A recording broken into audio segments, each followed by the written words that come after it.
1, but someone's got a broken wrist or something. Oh, jeez, let's not do that. All right, you are live, gentlemen. Good luck. So for everybody just joining us, welcome on November 3rd, 10 a.m. for Canvas admin office hours. And if you're curious the context of our conversation, we're trying to guess how many times the kids will disrupt me, even though there's something on the door. It says I'm in a meeting. So, working from home. It's their day off. It should be yours too. That's what they're telling me. I need to talk to my boss and tell him. There's no. Yeah, you're not going to get anywhere with him. He's a jerk. He's a big hairy jerk, yeah. So speaking of my boss, I'm joined by Jake Standish. Amy Slack's here with us. Sagan is the help desk, and he creeps enough on us, and he'll hop in and say a word or two here and there, even though we don't think he's listening. And we're joined by Kirby today, who has such a tough life that he knows his spot on the couch. So welcome to admin office hours on election day. Hopefully everybody's staying safe, and going to go through our agenda. First things first is reminders, and I did not add this, but our form is still open 24/7. So we've gotten some responses there. It does help direct us on what topics need to be covered. So if we know we have a lot of asynchronous viewers, and sorry, Amy, we got a lot of asynchronous viewers who have questions that come up at different times. One of the videos, I think we said it had 170 views, Amy. So if you're watching at a different time, feel free to submit a question. We keep an eye on it. We don't reply to it, but it does help us with planning. Canvas.cmslearns.org is still up and running. We're actually trying to make some changes. We'll see. Hopefully we can get this into a better place for y'all. We've added the teacher of record change, which we've been seeing, but it's kind of slowed down. Would you agree, Jake? A little bit on that? Okay. Yeah, just the need to cross-list courses is dropped as we're settling into Q2. So, knocking on wood here, we're not going to see too much need for that moving forward, but we'll see. Jake, don't let me forget to do unless you want to do it, the sys export of courses. Yesterday I forgot. Okay. So that can I'll be get done that now. started. Yep. Cool. If you're submitting a ticket, again, please include as much information as you can, and keep an eye out for our replies. What we're finding is we'll either not get enough information, so we have no idea who you're talking about, or we'll send you a reply and then we won't hear anything, and that slows up the process for you all getting this resolved. PD support form, Amy, fully caught doing up. a great job of it. I was going to say it's fully caught up. If you're spending, and you usually get responded to within at least 24 hours. Though if you do submit multiple requests, that does slow down the process. But for the most part, I get back to you pretty quickly. So if you have teachers you're supporting, tell them to submit to the form if they're having trouble, and we're happy to assist them. But follow the process and try to review the video and all that. So that's helpful. Yep.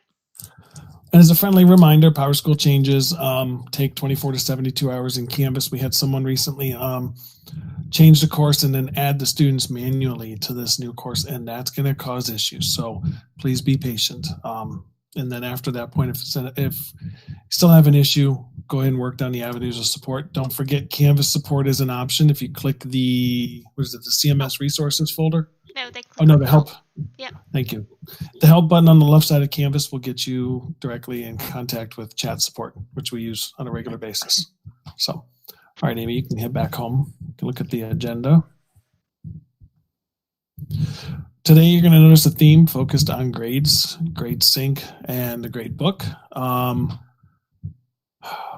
That today's? I thought we changed that. Oh, well. How to find Q1 grades during Q2. Amy, did you have anything you added? I don't think we added this one. I think we were looking at these three. I think we left that by mistake. Yeah. Okay. Just based on what I'm saying, I think we accidentally left that one. We were instead looking at these three things. So we're going to start with the grades page. Yep. So the grades page is actually extremely dynamic and extremely useful if you're using Canvas. It can be an interactive page. This is one of those pages where you don't just look at it and everything's static. You can actually do quite a bit. So you can enter grades, you can message students, you can view individual students, you can view assignments for individual students. So one icon that we highlighted in the slide here is it's called the grade detail tray. I had to do a little searching to find out what that icon was.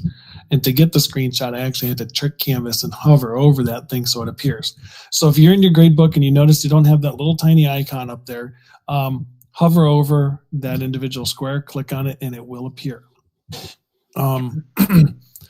So we've put the link in how to use all the various parts of the grade book, but when you click that little grade detail tray, a sidebar opens up for an individual student. So in this case, I've clicked and opened up a test student, and I can see that they haven't done anything on this page, but you can see that I've also left a comment. So Amy, if you want to go to the grades page we had pulled up.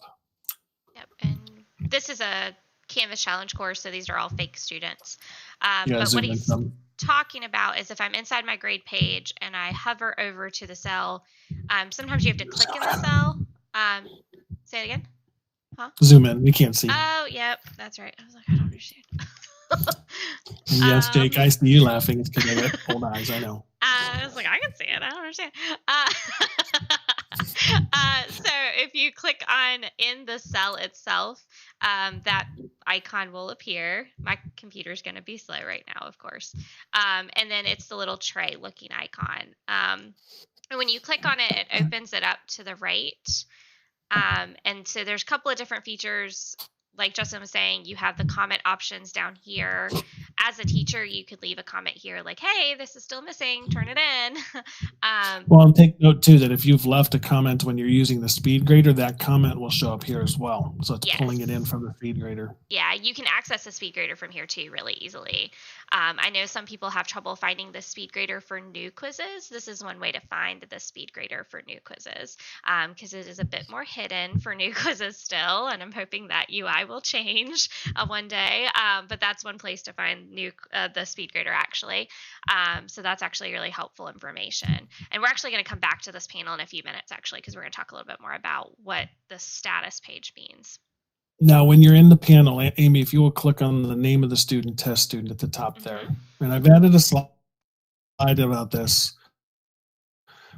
This takes you to the student's grades page for this course. And this is a very, very useful tool as the teacher to be able to see what the student has done or to get that quick snapshot.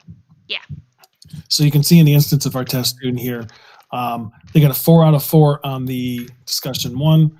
The quiz, we've got a 0 out of 0. And then the assignment 1, they're actually missing it. And if you notice on discussion 1, there's 2 additional icons over there on the right.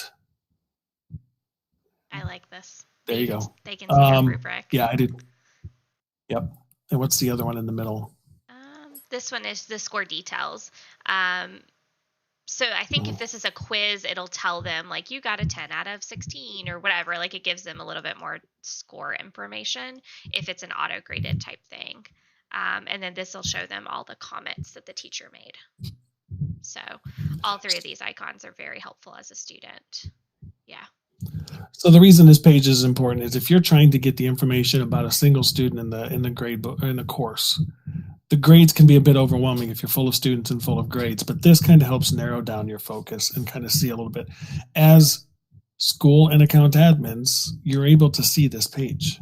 You're able to go into the course and click on and see this from the grade book. So just know that this is nothing. For coaching your teachers, one way that I used it as a teacher was I would conference with students, and this is a page I would pull up with them, and I would say, hey, what are we missing? Like, you want X grade in my class, but this is what you got right now. These are the things you can do about it. So this is a great page. PowerSchool doesn't really have an easy individual student view, but Canvas does. And because of our current situation, majority of your grades are more than likely probably in Canvas if you're a teacher, if not all of them. And so this page is a really good page to conference with a student. You could easily have a conference virtually, pull up the screen and have a conversation with a student about what they're missing, and help them get back on track using this page. I could easily see that being used this way. So Amy, if you go back to the grades page of the course, and this is a trick that we use with our courses for the professional development, is right from the grade book, you can send a message to all the students who meet a certain criteria. So once it loads, at the top of the column has the title of the grade, and there's a 3-dot icon. You do need to And hover over the where it's title of done. to get it. So one confusion I have is a lot of teachers don't realize you have to actually hover over the title in order to get that 3-dot menu. Yep. So Amy, if you click a 3-dot there, and we want to message students who, you click that. And there we have the list of students, in this instance, who haven't submitted yet. This allows you to message the students who haven't submitted. There's other options. Haven't been graded, score less than, or score more than. So lots of options here to generate the list you need to automatically send a message to the students in Canvas. This is a great example of work smarter, not harder, right? Like this is a tool we use in the Canvas Challenge where we're using it from New Analytics, but it's the same kind of tool and functionality where you can actually send a message and say, hey, you still don't have an assignment, or hey, you scored less than a 79 and need to retest, or you scored better than a 95, really great job. So these are ways to communicate with students a little bit smarter, and Canvas calculates it for you. You don't have to go through and figure out who to send that message to. Canvas will do it for you based off these criteria. So what I do at the beginning of every month is go in and find participants in our Canvas Challenge or Google Drive Challenge that have not submitted or completed the intro quiz. Mm-hmm. And I said, hey, here's a welcome message, here's the course, and that way help reminder. At the end of the month, we have people that will finish the scenarios but not finish the final survey. We'll use the New Analytics and say, users who have scored between this score, send them a message. Yeah. Another feature we wanted to show you from that 3-dot on the column is the default grade. Yeah. And that's another one that we've used, that we've learned. Use the default grade, so set the default grade. Yep. So I can't even read that from here. That's on you, Amy. It says give all students the same grade for assignment 1 by entering and submitting a grade value below. So for example, if you wanted to say set the default grade of 0 so that students know they are missing it, and students we know sometimes are going to ignore an empty column, but the moment you put a 0 in, somehow they suddenly notice. I think anybody who's ever worked in a classroom knows that one.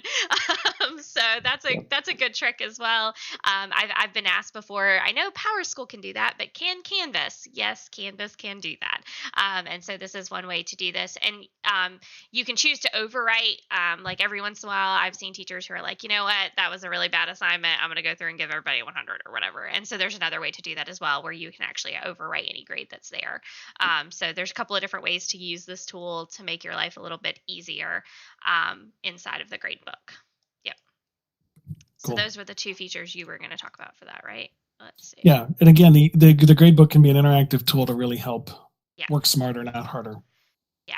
So in that same vein of thinking, we were looking at the late policy. So specifically at Butler High School, we've been having a conversation about late work. And obviously, I think we all are having this conversation of grades are just a little bit different these days. And so I know at my school specifically, we were having this conversation. And a couple of my teachers expressed the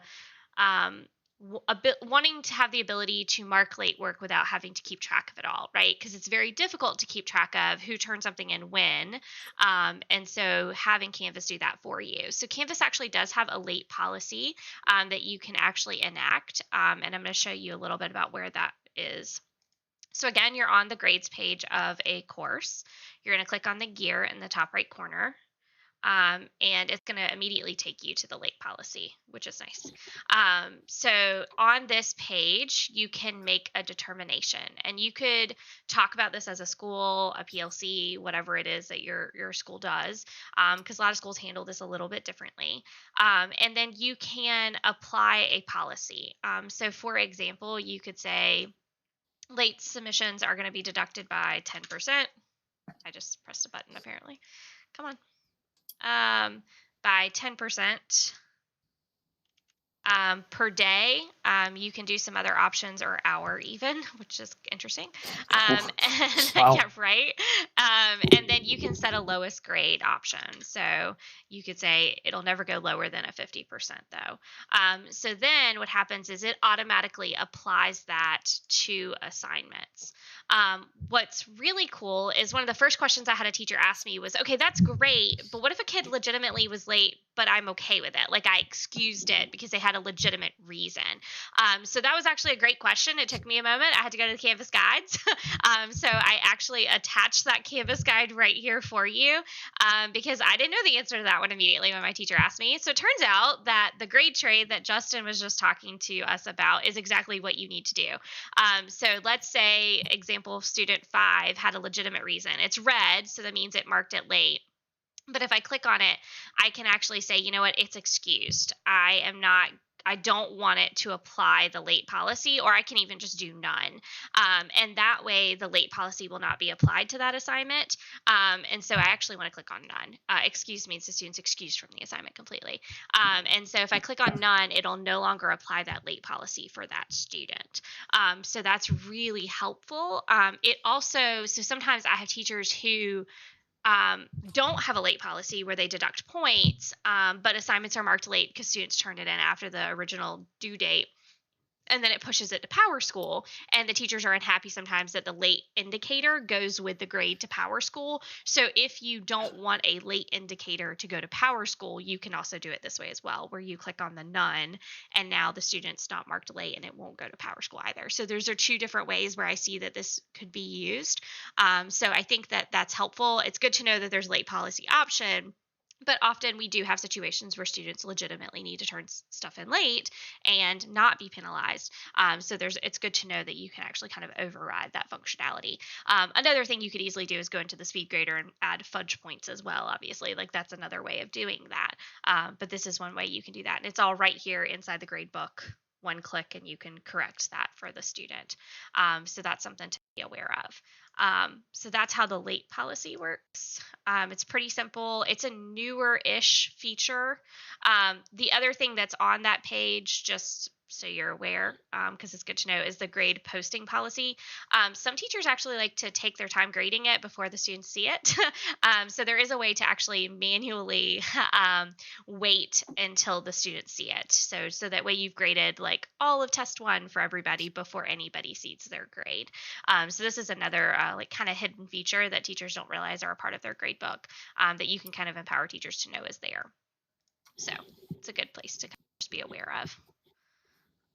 So then the next thing, Jake wants to revisit grade sync, his favorite topic. Yeah, it's the one we get the most tickets on. Like managing grades in Canvas is one thing, managing grades in PowerSchool is another, but getting them to talk to each other is where we're going to find a lot of issues. And like, we can point fingers in a lot of directions. It's Canvas, it's PowerSchool, it's Kimono, the service in between. But the reality is it's just getting the configuration right in Canvas so that PowerSchool knows what to do with it once it gets to PowerSchool. And so right now, the questions are far fewer when it comes to setting up grade passback to PowerSchool. It's more about, Justin, you're playing with your backgrounds. It's more about I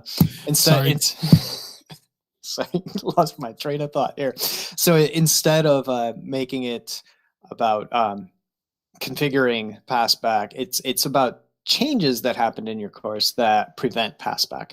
The two most significant ones right now is maybe because of the transition back to face-to-face learning for some students that you have new sections in your course. And if that happens, if a new section is created in your course, now the PowerSchool sections that you have in PowerSchool are not all associated with the gradebook categories in the assignment. All right, so that's what this one is going to show us.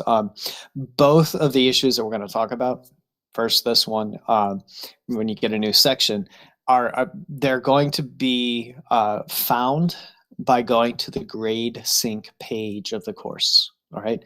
GradeSync is a special page. Only teachers can see it. Students never see this error page, but it will list the status of the most recent grade syncs, whether or not it was successful, and if it wasn't, what errors you see. So this screenshot shows an exclamation point and the word completed as a link. If it was for the status, if it was successful, there'd be a green check mark. We're not worrying about those. If you see that red exclamation point and a completed link, click it. And what will pop up are logs. Okay, so in this case, we have logs that say the grading category is missing for an assignment. And it's actually 2 different assignments, but I'm just going to focus on the All About Me assignment. So went to the GradeSync page, saw the status as an error, click on the error, and that will pop up the logs. Then you read the logs. So it says grading category missing for assignment. So you go and look at that, and we see the All About Me assignment is actually sitting in the assignments gradebook category, which is not associated with PowerSchool. Remember, the only way it will be associated with PowerSchool is if it has that little icon in the bottom right corner that we're showing on this slide. It has that icon of a page with an arrow pointing into it. That's an associated gradebook category. Assignments is not. So that's going to error out because this assignment, maybe the teacher just created it and they've decided to assign it to the students and push it to PowerSchool, but it's in the assignments category. They haven't moved it into one of those imported PowerSchool categories like, was it formal and informal are the 2 main ones that you would move the assignments into. So it was not in the right place. And so they see the error. They will also see this error if a section was imported or was created in Canvas after assignment categories were imported. So then it's just a matter of clicking on the 3 dots from the assignments page in the top right and import categories again. And then when you go to the status page, you'd see that it's syncing and then it's successful, and then you can sync grades and it'll work, right? So scenario 1 is assignment groups are not imported since new sections were created, or you don't have the assignment in the assignment groups that you needed in order to pass the grades. So that's the first scenario. Very common. See this one a lot. Yes, Justin. Did you turn on the GradeSync page like we discussed? I did. Okay. So all teachers, all courses will see GradeSync right in the course navigation today. They could disable it, but right now it's there because we want it to be present in all of the courses and quick for teachers to find. That GradeSync page is essential. If someone's putting in a ticket saying grades aren't passing the Canvas or from Canvas to PowerSchool, half the time we look, they don't even have the GradeSync page enabled. So they've never checked for errors in the first place. So we've enabled that so that it's in the course navigation by default. So you can click there and see the recent status. All right, so that's the importing assignment groups. The second one that we're seeing is if you go and you see an error, something along the lines of unable to create assignment, the assignment is blocked. The specified assignment is blocked. And that is because locked. Sorry. Yeah. L-O-C-K-E-D. Yeah. Yeah. So it's locked. And the reason why it's locked is because it's from quarter 1. All right. PowerSchool will not allow grade changes from quarter 1 at this point. So Canvas can't update grades just like teachers can't update grades in a locked quarter. So if you see that error, it's a matter of going to that specific assignment and disabling the pass to PowerSchool for that one assignment because the assignment is in quarter 1. So any assignment that was from quarter 1, you have to turn off GradeSync for that assignment before you'll have successful posting of grades. So we're seeing a lot of that button that Amy is highlighting right there. That's what you click on to turn it off so it's no longer syncing. Now I do have some processes that we run to try to disable that, and I would say we got a lot, but it's not catching all of the assignments from quarter one. So if a teacher has this issue and it'll manifest, they'll come to you saying, I can't post grades. It hasn't worked for the last week or so. Well, that's because in the last week or so, you've been unable to update grades from quarter one. So this is going to be a newer issue that teachers will observe. And if they go to the GradeSync page and it says an assignment is locked for an error, that is what it's telling you. They have to turn off posting to PowerSchool for any assignment in quarter one. Those are the two common issues that show up. Whenever we see tickets, that's where we start. We look at the error logs, and if the error logs tell us something, we troubleshoot for that issue and run a sync, and we get successful grade passback. That is the process. So the tools are there for the teacher to interpret. We can support it, but so can you. When they ask about it, you can say, well, what does GradeSync error tell you? Oh, that means that you need to turn off grades from quarter one. So that kind of stuff. It's those are the steps for doing this. Like I said, we do get a lot of tickets about syncing grades to PowerSchool, and these are the kinds of things that you do to troubleshoot it. And it's nothing that we don't need special rights beyond what the teacher has to remedy this. We are doing the same things a teacher would do to remedy the problem. So if they know how to do it, they don't have to put in a ticket, and they can get their grades posted at PowerSchool that much faster. So we rely on you to help educate them as well on this. So go to the GradeSync page, look at the errors, and figure out what the errors mean. If it's locked, previous grading period, and then if it's talking about an assignment group is missing, import assignment groups. Those are the two most likely one. Grade category missing, yeah. And it does say the assignment. Like, it usually will say exactly what the assignment title is. So when you go to the assignment page and search for it, you can see exactly which one it is. Occasionally, if you have a ton of errors, like I had one teacher who had not turned off any of her assignments from quarter one, I actually downloaded the log to show her a list of all of them. So you can actually download this as a CSV. It'll open in Excel, and it'll give you a list of all of the assignments that are causing the issue. But typically, just go to the assignments page and go to quarter one, and you'll see all of them, and you just turn them all off. But yeah, that's exactly. I've had multiple teachers come to me. GradeSync stopped working last week. I don't understand. And so this was exactly the issue. You unclick them and try again, and everything works. So this is definitely one we're seeing. Yep. Very good. All right. Cool. All right, and that was it. Yeah, that's what we had for today. Yep. So questions? Yep. So Let's see. I think I've got these first ones here. All right. I'll bring them up.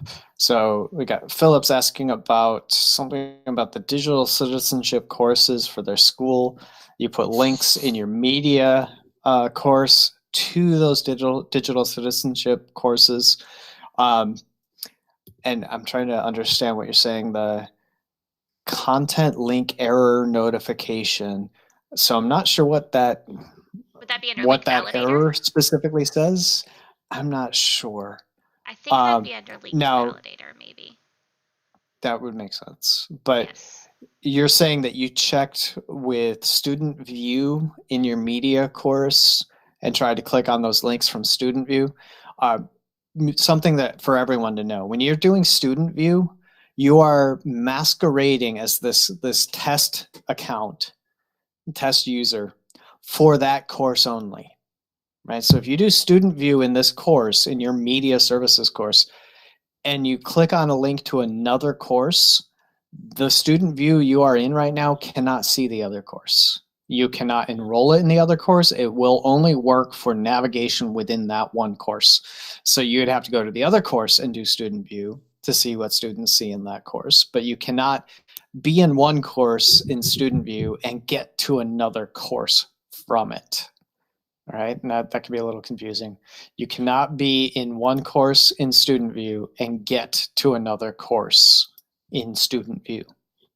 Because it's limited So to that- that one course. Yeah, that would explain what you're saying. And okay, yeah, Amy, I believe you're right. I'm looking at the link validator for his course. Yeah, what you're saying is it's saying its links to other courses in this resource may not be accessible by the students, which is true. So Philip, you put a list of all of the digital citizenship courses, kindergarten, first, second, third, fourth, fifth. Well, fifth grade students can only get to the fifth grade link. If they try to go to the kindergarten link, they will get access denied, or I forget what this specific error is, but they would see a message saying you don't have permission to see this, which is fine. Yeah, the link validator is just a suggestion that students may not be able to see what's behind this URL. We've done our best to check, but we can't be sure that every student will be able to see this. That's all that one is saying. When it says links to other courses in this resource may not be accessible by the students in this course, very true. But you have configured it correctly, from what I am seeing, unless you get reports from a student that's having trouble. I think it's safe to assume that what you did will work. Student view will not be able to replicate the entire student experience in Canvas. It will only show you the student experience for the course that you're in when you click on student view. You can't go to another course from it. So I'm glad you asked us this question. There's a lot going on there.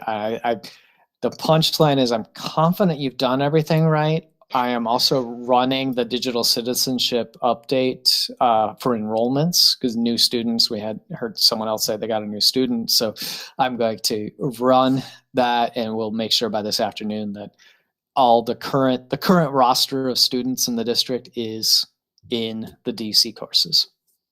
Jake, I have two things I wanted to talk about. Amy saw my hand up. First thing with the student view. No, you're fine. Student view, don't forget, the one limitation of the student view is if you're viewing a Google assignment and you're trying to see what it does with Google and turning in the LTI and all of that, that will not work because there's not a Google account associated with that student. So just know that is one limitation when looking at student view. If you're utilizing the Google aspect, it is not going to work. Yeah. All right. Anything external, anything involving an external resource. Not just Google, but like if you have your textbook portals, we have several different textbook companies in the district, and those resources that link from Canvas to theirs, that's not going to work in Student View either, right? If it passes information to some other service, Student View won't have it. You won't be able to get there.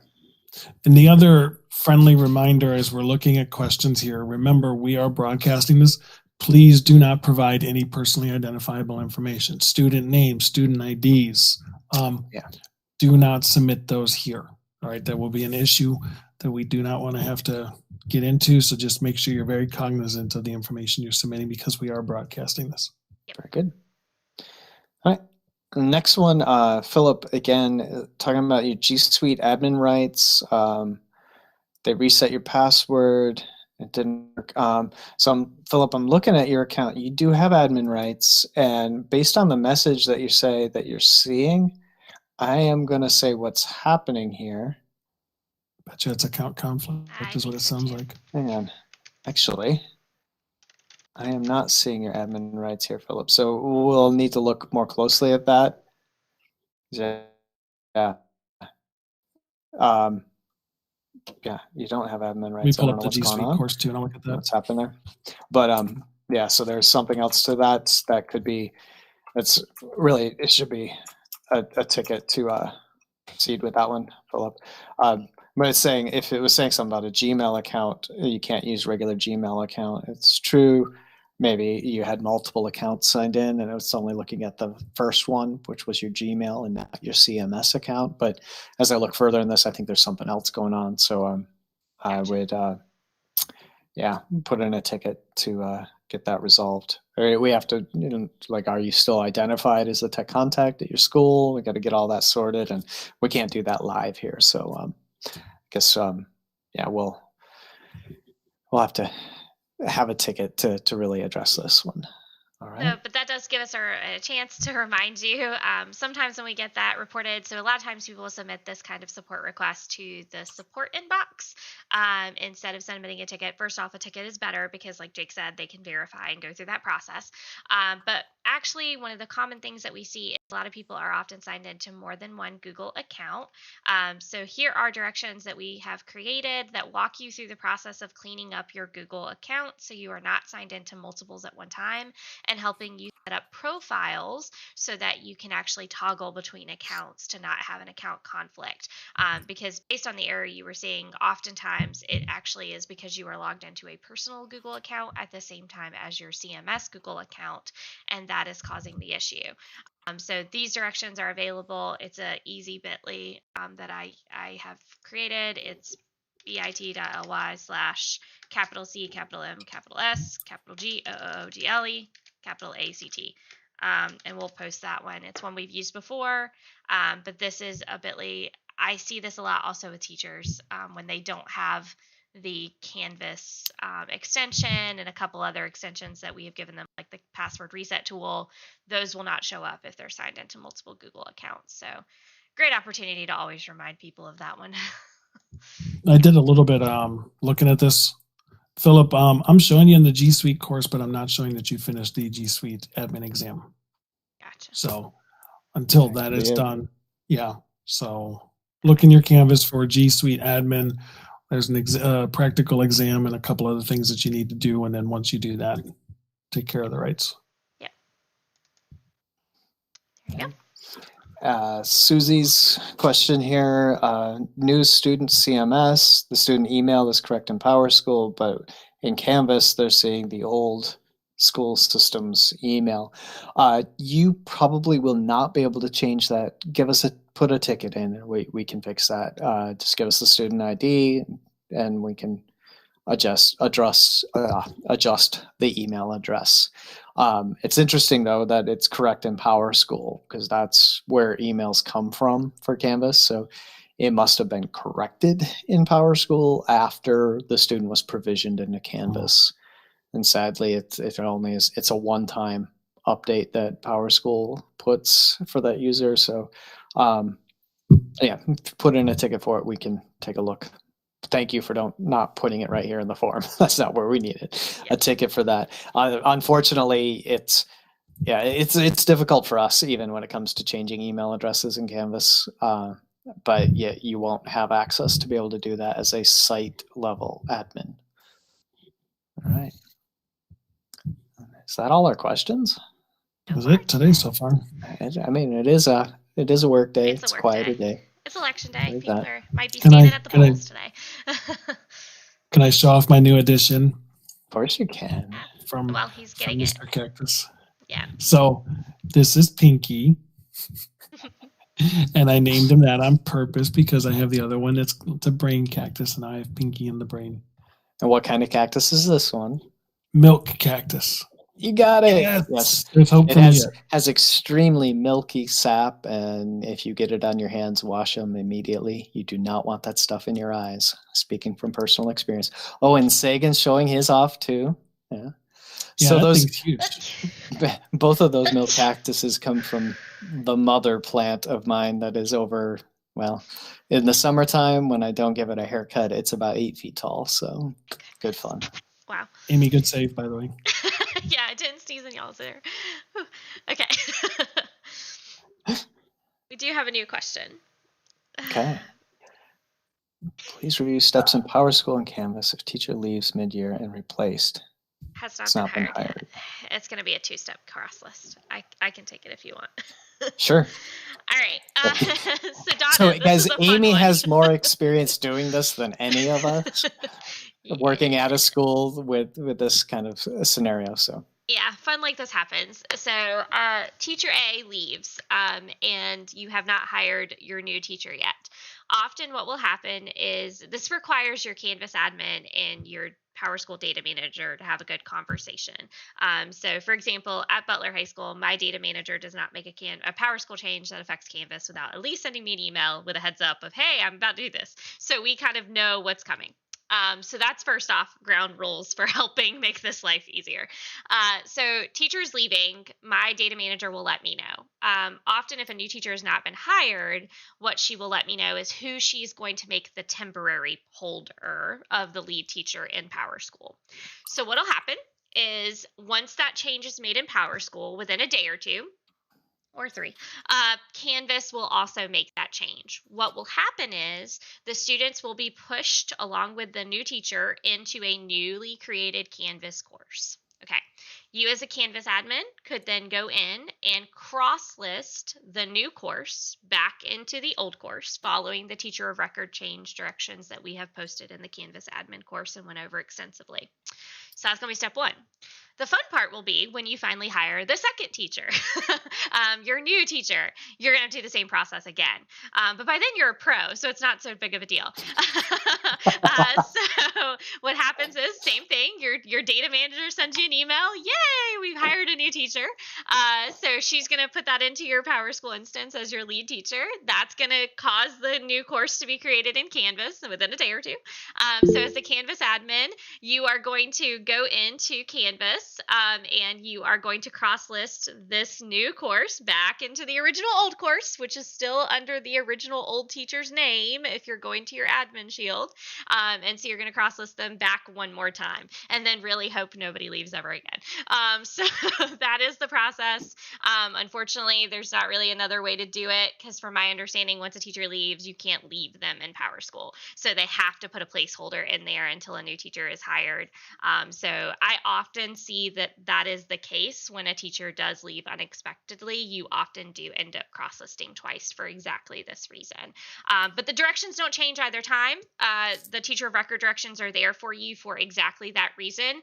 This is why it's very helpful as a Canvas admin to have a good relationship with your data manager and have that open communication between you and that data manager. Because the more heads up that you have, the more likely you are to expect that coming and to know to immediately cross-list it. And if you do it right early in the morning and you're kind of keeping an eye on it, you can do it and the kids will never know anything happened. Because for the kids' experience, it's literally them always being in the same course. You're just the one facilitating that process so that they're always cross-listed back into the original course so that they can see their assignments, their grades, and all of their stuff. Okay. And remember, the new teacher will have edit access to that course just like they would have of the new one. The new one just becomes a ghost course in your instance. It won't have anybody in it. It's no big deal. You don't need to do anything with it. So hopefully that helps, Donna. I know that's a lot.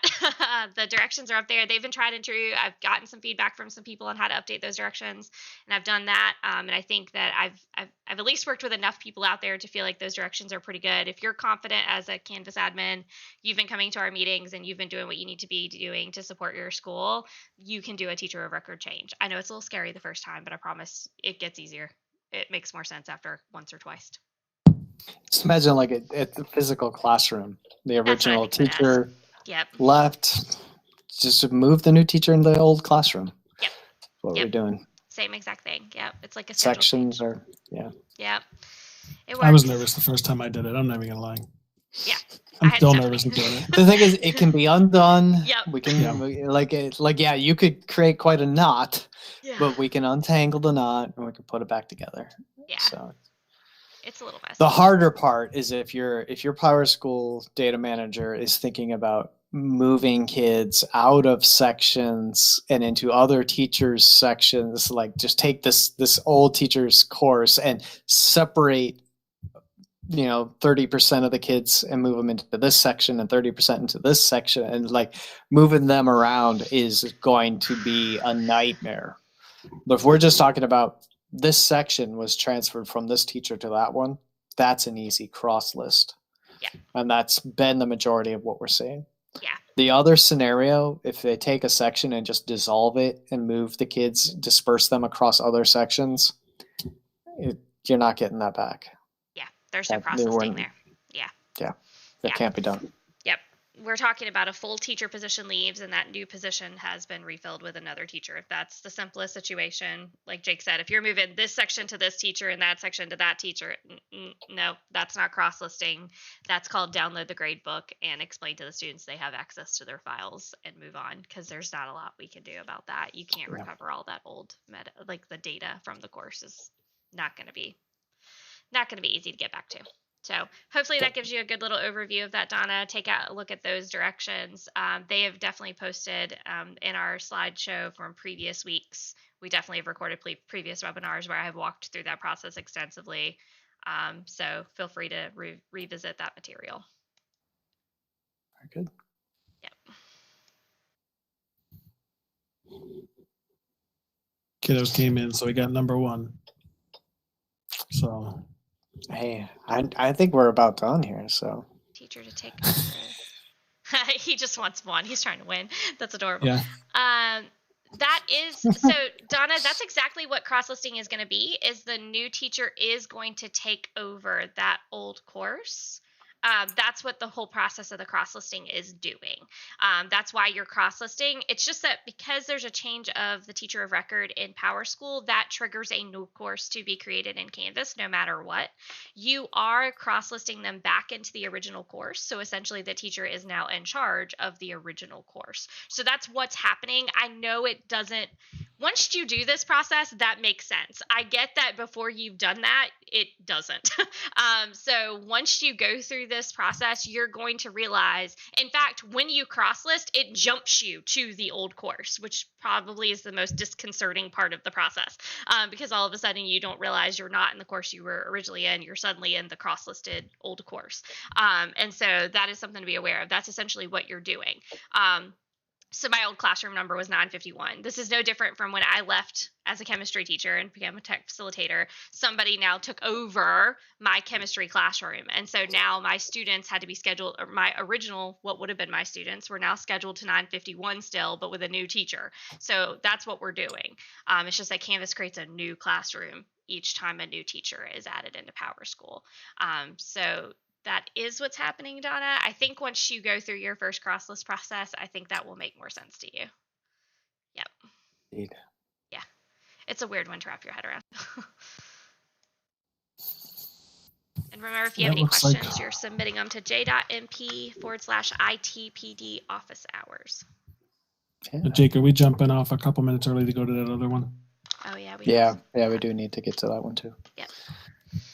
But that's not to say that we won't answer another question if you got one. But if y'all don't write another question soon, I'm going to win a bet because Justin's kids have only interrupted once. Where is There's Liam? I need Liam to come See draw him? me a picture. Yeah, he hasn't drawn you any pictures today, but Kirby's hanging out. I know. Yeah. Kirby's hanging out. He's a good boy. I haven't even heard. It's like my support dog. Like he gets into bed at night and he lays up all up on me. Like this is my spot. I'm here. You know, like no shame at all. He's a big guy. Like he's not a little guy. No. No. Yeah. And he's funny. Like I get up in the morning and I'll come out of the shower and he's laying in my spot with his head on my pillow and everything. And he looks at me like, what? Yeah. Yeah. Oh, the life of a dog. Liam does that too. My little one will get up and do that, and he'll lay in her spot. And she'll go to make the bed, and he's just like, "What? I'm good. I'm all cuddled up." Nice. He Yes, we're definitely- talking about you. Yeah. You want to come up and say hi again? Give me a hug. Oh. Come on, give me a hug. You want to? You hear the kids? Come on. Come No, on, you're not Liam. coming up. They're outside. I was Come gonna on. say I'm Oh, surprised. there you go. There's a big boy. Say hello. He's so cute. He's like, I'm confused. Yeah, he's like, I don't know why I'm on display, but I feel like I am, and it's Yes, you are. just you're a pretty boy. concerning. Yeah, Well, you think? probably time. I guess we can call it. Yep. I'm sure people Yep. are busy today. Teacher work days are always fun. Yeah. Well, good luck, y'all, and we will see you next week. Again, please use the form if you're watching this after the fact and you've got questions and you want to help determine what we talk about next. What are some pressing issues that we might not even be aware of that you got? Let us know. Put it in the feedback. This is your hour for us to help you, and that's exactly what we want it for. So let us know what you need. Yep. Yeah, the We're suggestions are trying to very find ways helpful. to address it. We've left So, yeah. this form open, and we see the ones that you're submitting, and we're happy to tailor that to you. So if you're watching us asynchronously, this is the form we're talking about. You can still submit to that anytime. Yep. Cool. Well, All right, everyone. See you next week. Bye.